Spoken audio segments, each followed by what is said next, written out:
រៀបរាប់ចាប់ពីពេលណាគ្រាន់តែដឹងថា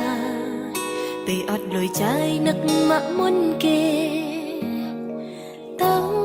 ពីនៅក្រោយឆ្មាតែងស្រែកថាតូចចិត្តពេលម៉ាំងជេរអ៊ូមិនដែលទំនេរគឺម៉ាក់តែងតែតាមមើលពីក្រោយពេលភ្ញាក់ពីគេគឺឮសំឡេងទេសនាគ្រប់ពេលសំឡេងម៉ាក់ជេបែរជាពីរោះដោយចំរៀងហើយនៅពេលដែលកូនធំ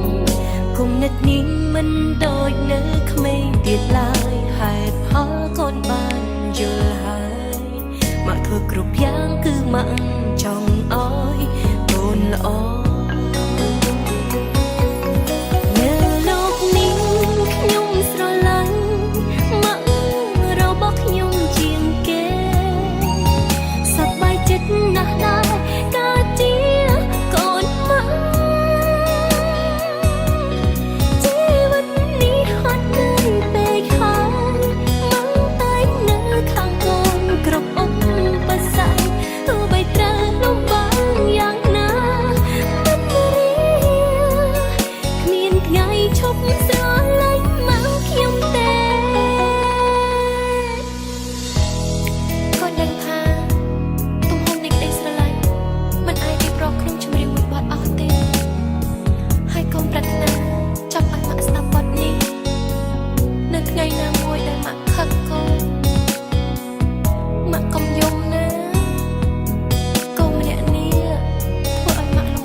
ជាមនុស្សស្រីម្នាក់ដែលស្អាតពូកែ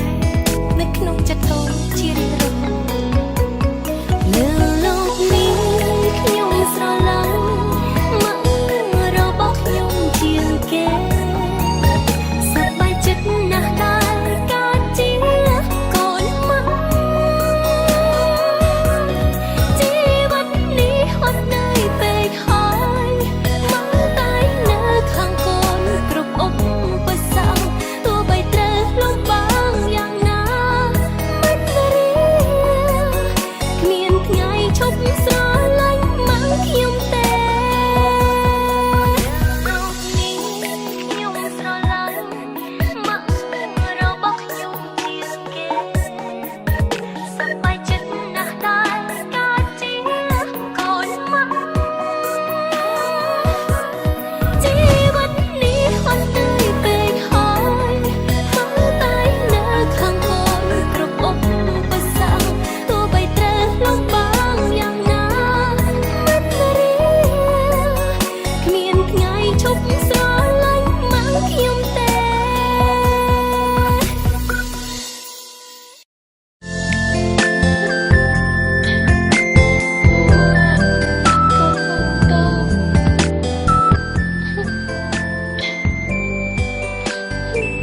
ហត់នឿយពេកហើយ